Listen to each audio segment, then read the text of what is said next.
Josie, if that's okay. So in your manifesto, you highlighted that you want to improve the club handover process.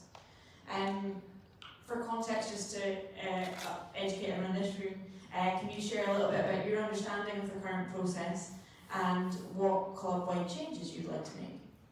Yeah, so my experience from doing 3 handovers is it's kind of a mess. I find committee training week, I don't really know what's going on, don't know which sessions I'm meant to go to. I go along, they're only an hour. How is that enough time to learn about how to be a treasurer? There's nothing to hold you accountable to do the handover. You can literally just walk away from the role and that's fine. Like there's no documentation or proof that you need to uphold. And it's so unfair for new committee members to come off and they just get off on the wrong foot at the start of the year. So I want to reassess this process. I think just the whole reassess of training week so people are well informed and understand what our process is, and something to hold committee members accountable and to show proof that the handover process is being completed and people feel confident.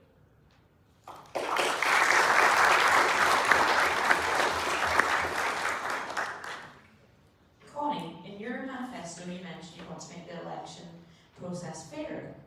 How would you plan to do this? I knew it. I knew this was going to be the question. I love it. Elections should not be a popularity contest. It should not be a popularity contest. It has to be someone who is experienced in the SU. I'm sure, like, ideally, everyone would run for the role because they love SU and they're experienced in it and they want to be the best voice for the clubs. However, it's a full-time job and it's so much responsibility, and I'm sure all 3 of us, before we ran for this, we had to sit down and think, okay, can we commit to this? Are we sure that in the next year we can properly do this properly? So there's so much consideration that goes into it, and in the past, it sounds like I'm just throwing shade, but I'm not. I'm just saying, like, it should be a valid concern that we need to make sure that exec is the people who are actually representative of us and who's actually capable of, raising the voice. And it should be a lot more rigorous process, and it should be almost like a job application, at least for the presidential candidates. I think this is very helpful, Hustings. I think this is absolutely necessary. However, other than that, it doesn't feel like we're being held accountable. And I think also the election process, that is just like when it comes to election process. But before that, people don't know what exec is. People are not interested in running for exec. And that does not help us with the engagement and everything. I think that's where we need to start. That is a crucial starting point to start building the trust and the interest for the clubs to work with SU. I'm not sure if that makes sense. I'm thinking a lot, but I think the election process is a huge thing to get everyone excited about the exec.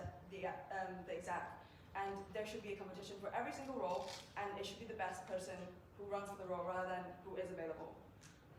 And yeah, I think that's crucial, and it has to be. There has to be a change made, and this is not going to work out if we keep doing this.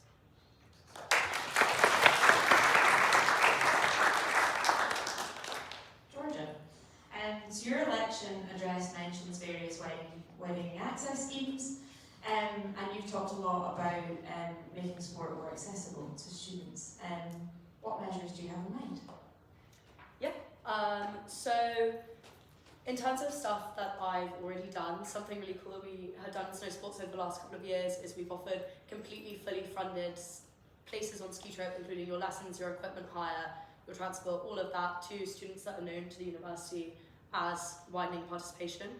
And I think it's really important that the sports union works with all of these other departments like WP, like development and alumni, in order to really make sure that sport is talked about in an accessible way. I also think that the Sports Union Essentials does a really good job at advertising things like the participation grant, but I would love to take that beyond just club committees, whether that's a newsletter to all people that have a membership to the sports union, or posting about it more on social media, and I would love to work with the USA president in order to achieve that. And also, just aside from that, I think there is so many grants available. I work myself in development and alumni, and I know quite a lot about the Edinburgh Fund, and I know what is available, and I would just love to make things like Go Abroad Fund, Student Experience Grant, all of this sort of stuff, more known about so that people can apply, and for clubs as well, for your equipment grant, like things like that do exist, and being able to make your equipment cheaper for you to buy so you can subsidise things more for your members, even if it's just a little bit. Everything's so expensive right now, and I'm really passionate about just making sure that everyone can enjoy sport.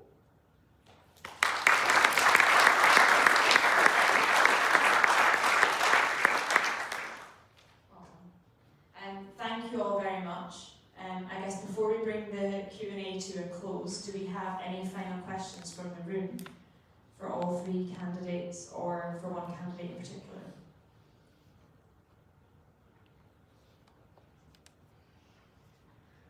I think we've given you enough questions as it is. There've been a lot coming in as we've moved through the session. I appreciate we've done a lot of applause, and there's been a lot of support for all three candidates in the room tonight, which is brilliant to see. But I'd be really grateful if you could please put your hands together one last time for all three candidates.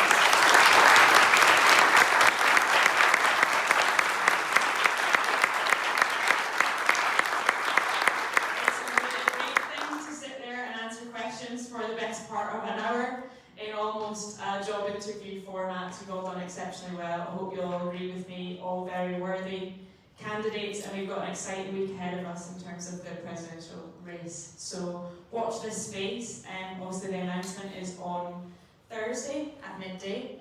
Well, the voting closes on Thursday at midday, but the announcement will be at the AGM in the evening, so it'll be brilliant to see you all there. I'm going to let these guys sit back in their seats, and then we've just got a couple of things to bring us to a close, if that's okay. But one last round of applause for all the candidates.